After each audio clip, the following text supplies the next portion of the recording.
ಇದು ಹೊಸದಾಗಿ ಬಾಂಗ್ಲಾದೇಶದಿಂದ ಗುಸ್ಪೇಟೆ ಬಂದಿದ್ದಾರೆ, ಬಾಂಗ್ಲಾದೇಶನ ಹೊರ ಕಳಿಸ್ಬೇಕಂತ ಪ್ರಾರಂಭ ಮಾಡಿದ್ರು. ಕರೆಕ್ಟಾ? UPA 1 UPA 2 2004ರಿಂದ 2014 ಇಸ್ವಿವರೆಗೆ ನಾವು ಸುಮಾರು 80,000 ಜನಕ್ಕೆ ಡಿಪೋರ್ಟ್ ಮಾಡಿದೀವಿ. ಇವ್ರ ಜನಕ್ಕೆ ಮಾಡಿದ್ದಾರೆ. ಕಳೆದ 10 ವರ್ಷದಲ್ಲಿ ಬಿಜೆಪಿ ಸರ್ಕಾರ ಬಾಂಗ್ಲಾದೇಶಿ ಗುಸ್ಪೇಟಿಯಾ ಬಾಂಗ್ಲಾದೇಶವ್ರು ನಾವು ಕಳಿಸ್ತೀವಿ ಅಂತೇಳಿ ಅಗ್ಲಲ್ಲ ಮಾತನಾಡ್ತಾರೆ. ಕಳೆದ 10 ವರ್ಷದಲ್ಲಿ ಬಾಂಗ್ಲಾದೇಶದಿಂದ ಬಂದು ಇಲ್ಲಿ ಹಾಸನವರೆಗೆ ಬಂದಿದ್ದಾರೆ ಅಂತ ಇವ್ರು ಹೇಳ್ತಾರೆ. ಬಾಂಗ್ಲಾದೇಶನವ್ರಿಗೆ ದೇಶದಲ್ಲಿ ಅಂತ ಇವ್ರು ಹೇಳ್ತಾರೆ. ಎಷ್ಟು ಜನಕ್ಕೆ ಹೊರ ಕಳಿಸಿದ್ದಾರೆ ಬಾಂಗ್ಲಾದೇಶನವರಿಗೆ? 10,000 ಜನಕ್ಕೂ ಕಳಿಸಿಲ್ಲ ಇಲ್ಲಿವರೆಗೆ. ನಾವು ನಮ್ಮ ಸರ್ಕಾರದಲ್ಲಿ 80,000 ಜನ ಕಳಿಸಿದ್ದೇವೆ. ಡೀಟೇಲ್ಸ್ ಚೆಕ್ ಮಾಡ್ರಿ. ಇವ್ರದೇ ರಿಪೋರ್ಟ್ ಅಂದಲ್ಲ, ಪಾರ್ಲಿಮೆಂಟ್ ನಲ್ಲಿ ಹೇಳಿರೋ ರಿಪೋರ್ಟ್ ಹೇಳ್ತಕ್ಕಂಥ ನನ್ನೇನು ಹೊಸ ಯಾವ್ದು ಮ್ಯಾನಿಪುಲೇಟ್ ಮಾಡಿ ಹೇಳ್ತಕ್ಕಂಥ ರಿಪೋರ್ಟ್ಗಳಲ್ಲ. ಬರೋದು ನಮ್ಮ ಮೇಲೆ ಸುಳ್ಳು ಹೇಳೋದು, ಟಿವಿ ಸಾಕಾಗ್ಬಿಟ್ಟೈತ್ರಿ. ಏನು ನನಗೆ ಅರ್ಥನೇ ಆಗೋಲ್ಲು. ನಾನು 17 ವರ್ಷದಿಂದ ಈ ರಾಜಕೀಯ ವ್ಯವಸ್ಥೆಯಲ್ಲಿ ಇದ್ದೀನಿ. ನಾನೇನು ಭಾಳ ಗ್ರೇಟ್ ಅಲ್ಲ.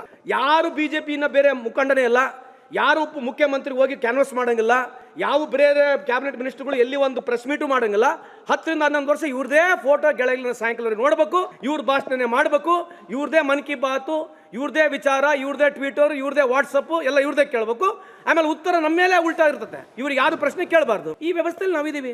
ಅಂದ್ರೆ ಬಿಜೆಪಿಗೆ ಯಾರು ಬೇರೆ ಮುಖಂಡ್ರೆ ಇಲ್ಲ ಭಾಷಣ ಮಾಡಕ್ಕೆ. ಇಲ್ಲಿ ಹೋಗಿ ಜಮ್ಮುವಿಂದ ಕಾಶ್ಮೀರ ಕನ್ಯಾಕುಮಾರಿವರೆಗೆ ಇಲ್ಲಿವರೆಗೆ ಒಂದೊಂದು ರಾಜ್ಯಗಳಿಗೆ 20 ಟೈಮ್ 25 ಟೈಮ್ 30 ಟೈಮ್ ಭಾಷಣ ಮಾಡಕ್ಕೆ ಹೋಗ್ತಾರೆ ಪ್ರಧಾನಮಂತ್ರಿ ಅವರು. ನೀವು ಯಾರು ಕೇಳದಿಲ್ಲೇನ್ರಿ ಅದಕ್ಕೆ? ಮತ್ತೆ ಏನು what is that answer they going to give? They are wasting our time. It's a national time. It's the resources of the state and the country also, right? Is he not responsible to answer all such things? Only we are responsible for this.